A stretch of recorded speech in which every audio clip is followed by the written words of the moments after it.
Transhumanism is a movement which advocates the use of emerging technologies to enhance and guide human evolution. The movement itself is public relations. It's a marketing campaign. Its job is to acclimate the public to ideas such as implantable microchips. Now, if you remember, not too long ago, even the existence of implantable microchips was a crazy idea. I mean, these things were unheard of. This is the realm of conspiracy theory. But now let's take a look at the scientists who are developing these technologies that the transhumanists so lovingly talk about. In 2002, the implant that I had then was positioned in my nervous system here. Alright, at this point we've accepted the fact that Dr. Warwick put an implant in himself back in 2002. Now let's move on to some more heavy stuff, like the relationship between artificial intelligence machines and humans. Now we all know what happened in the movie Terminator.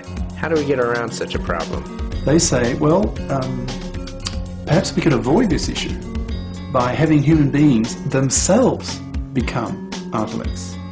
In practice, that would mean like adding components to your head, more chips on top of chips sort of thing. Now wait a minute, I didn't even want to get an implantable microchip in the first place. Now we're talking about brain chips. Putting a chip in my actual brain. You can't tell me that people are actually going to want to do this. A lot of people who do want to upgrade themselves, no question about that. And there'll be commercial interests and political interests supporting those groups. There's a lot of money to be made here, a lot of power.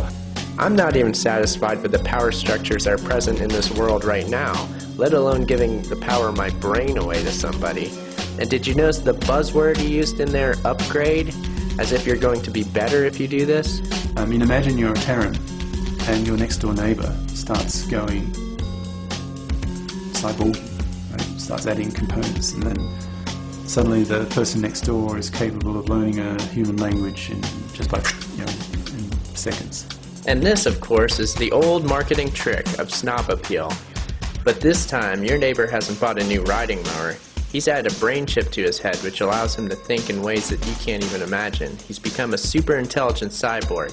At this point, transhumanism tries to sell you on the concept of abandoning humanity altogether. They want you to become what is known as a post-human.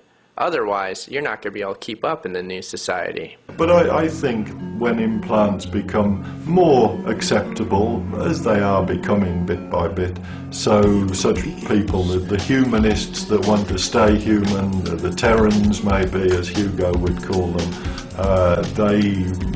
I can't see them ultimately having much power, because at the end of the day, their intellectual capabilities will be so inferior to cyborgs, those that have implants and upgrades, that the cyborgs will be able to outthink the subspecies that still are human. Ah, so humans are a subspecies now. Can anybody see where this is going? Perhaps you remember Adolf Hitler and his concept of the Übermensch, or the Superman. These guys have a serious God complex. They are sick individuals. But you are even sicker if you choose to follow them. If in the 30s you met somebody, say you get some boffin, some dickhead if you will, speaking on the radio in the 30s, saying pretty soon, 5-10 years into the future, it will be possible to build one bomb so powerful that it could wipe out a whole city. Well, most people would just laugh at it, think the guy's a nutcase. But the nuclear physicists of that time were starting to speculate about the possibility of a chain reaction. Of course, all the simple-minded naysayers didn't even believe that it could be possible. But those brilliant scientists proved by the sheer power of the will that it could be done. And now, of course, we're being forced into the next step of this scientific evolutionary process, which ends up with a clash between Terrans, aka humans, and cyborgs / AI intelligence machines. They're not just prepared to see like millions of people die, like in a conventional type war. They're prepared to risk the whole species dies out, billions of people. So that the Terrans can easily justify their actions, when push really comes to shove, as I see it, to just wipe them out. So, as you can see, Dr. Degaris isn't too concerned with the complete destruction of humanity. In fact, he seems quite pleased with the idea. And who am I to question his opinion anyway? After all, he is an expert, and we're supposed to listen to experts. Let's hear more of his brilliant ideas and concepts.